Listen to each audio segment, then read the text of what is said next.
tu sais Boubs. Caution ça veut pas dire que da nga jël. Caution. Ça veut pas dire que da nga jël. ça veut pas dire que yow jël nga dara. mën nga joxe caution ba ñu leeral affaire bi. su dee yow defoo dara xam nga dañu lay delloo sa xaalis. ah voilà la caution ça veut pas dire que waa ji dafa sàcc de non c'est une garantie rek pour ñu bàyyi la en liberté non non c'est pas de l'argent récupéré. C'est des garanties en attendant. Ok jeex na parce que balaa ñu leen di balaa ñuy nangu xaalis bi. il faut qu'il y ait une condamnation. kenn condamné wu leen. waaw dañ leen entendre. naan yéen y a un litige. montant bii nga ne en attendant muy leer ñu may juger. ñu xam ndax jël na am jëlul. li ngeen may jiiñ xaaral ma teg ko nii ba si kanam. mais c'est que wax bi dafa bëri dafay def ay tollé te sur les 1000 milliards yi nga xam ni moom la ñu dégagé woon. 700 millions. ah 700 millions. 700 millions mooy problème bi wala. ah waaw apparemment. Voilà. En attendant d'y voir plus clair. En attendant que mu am jugement ba ñu ne jël na jëlul. tëj nañu ak yooyu. C'est ça. mais dafa bëri tollé en fait. mais Boubs quand tu fais même un projet soo defee say dépenses ba ak kii tu as toujours une marge d'incertitude imprévue alors du loolu en général ay 5% d'imprévu nga ciy teg au cas où ça veut pas dire que loolu la mais pour te dire que surtout situation boo xam ne dafa bett ñëpp il y a des situations d'urgence. moo tax jël ay corps de contrôle des gens qui sont rodés dans ce genre de procédure. De décaissement ak yooyu. ak d'exécution. C'est au début qu'il faut le faire pas à la fin.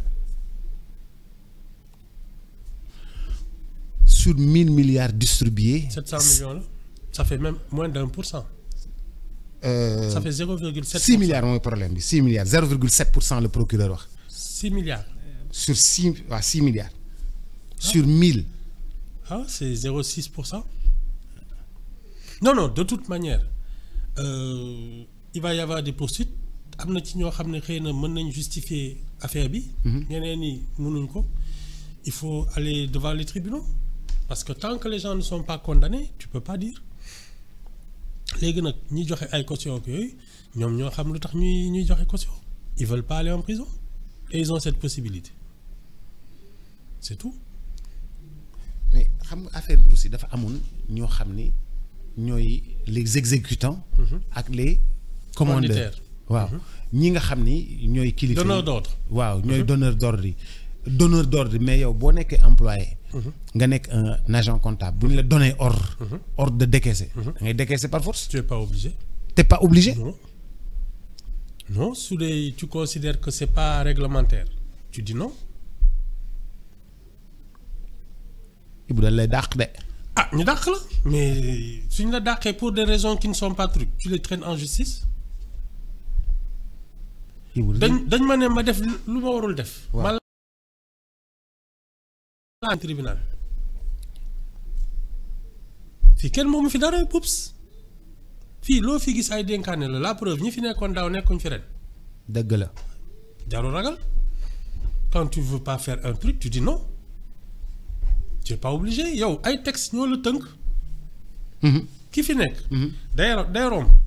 après coow li day des xam nga. waaw parce que yow la ñuy kii mais quand on te dit de faire un truc que tu ne veux pas faire tu dis non et tu le motives parce que justement administration c'est l'écrit defal li nga ne ko bindal mu bind nga tontu ko ne ko duma ko def parce que loi bi li la wax mais jëm c'est tout tu es pas obligé d'obéir. su dee nag yow da nga am leneen loo ci nattal sa bopp ça c'est ton problème. mais Ibou. mais tu as le droit de dire non. mais Ibou quand tu dis non on te déplace on te met dans un petit bureau. ne la toogal foofu. waaw mais xam nga lan moo ciy neex. waaw. 1 an après. su ñuy poursuivre ñu doon def. yow xam nga yaa ngi nelaw. waaw voilà kenn du la woo looloo ci neex de ah il vaut mieux être dans un petit bureau avec la conscience tranquille que ngay kii ak yooyu après nag fu ne ngay dugg di génn di ut ay sëriñ ak ay avocat lu nga de sa jaru ko fi non tu sais les fonctionnaires ils sont tenus par des règles hein léegi nag soit tu as du caractère tu fais li ñuy naan clause de conscience dafa am lii duma ko def parce que c'est pas la loi jeex na loolu kenn mënu ci dara et puis il faut écrire voilà de laisser des traces. ah oui tu écris l'administration c'est l'écrit dañ lay jox ordre nga ne ñu bind ko nga tontu leen ëllëg ay tax ba pare archiver ko. ah non non c'est pas ku ci def loo xam ne waroo koon def sous prétexte qu'on t'a donné des ordres mais yaa tooñ sa bopp. Mais Ibou, est-ce qu'on peut refuser les ordres de la hiérarchie comme ça? Ah oui. Quand ils ne sont pas... Quand ils sont indécents. Ah oui. C'est même un devoir. Ça aussi. waa ji bëgg la def loo xam ne alalu réew mi la mais da ngay lànk. Mais Ibou, les donneurs d'ordre là, ils sont super puissants. Hein? Boups, il n'y en a pas un qui est resté éternellement à sa place.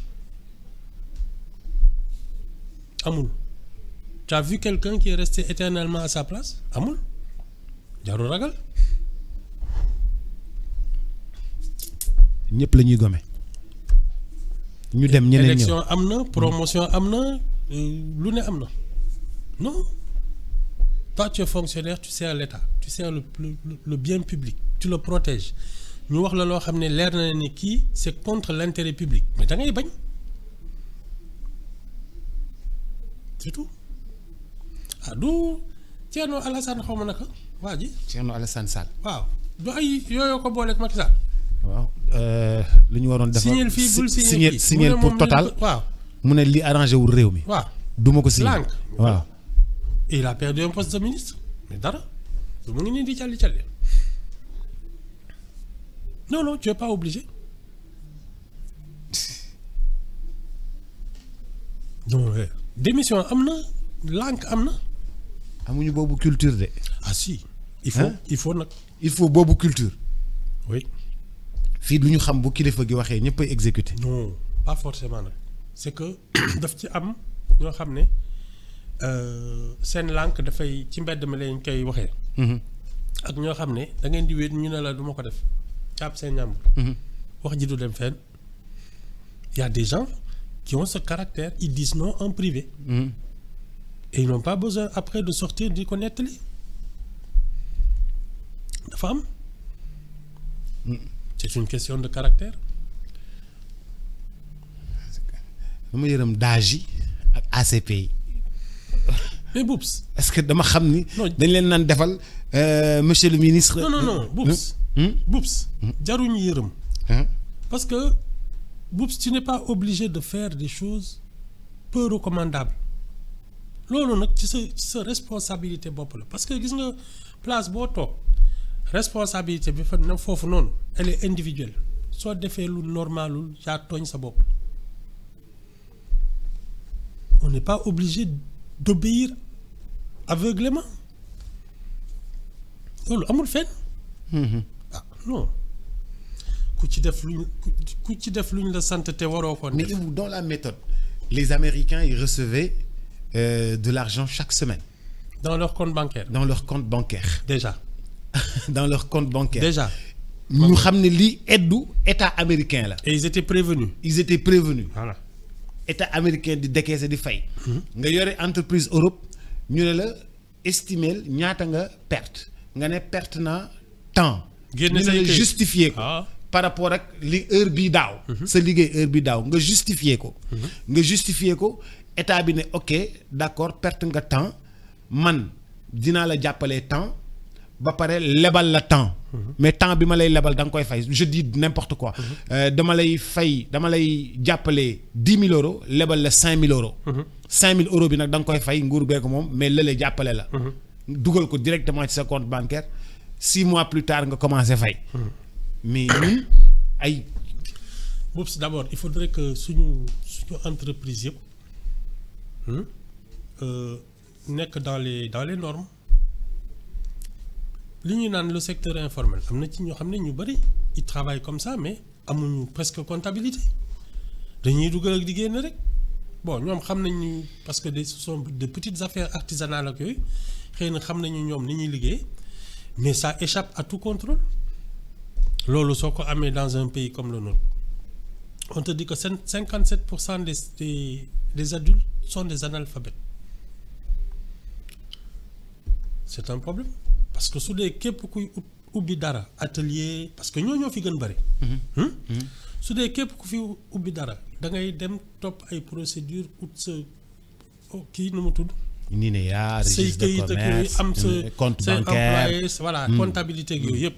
da nga koy def. ça poserait moins de problème identification bancaire ak yooyu mais su dee kiiw donc te ñooñu ci dëkk bi lañ dëkk il faut ñu jàppale leen. comment tu vas les aider.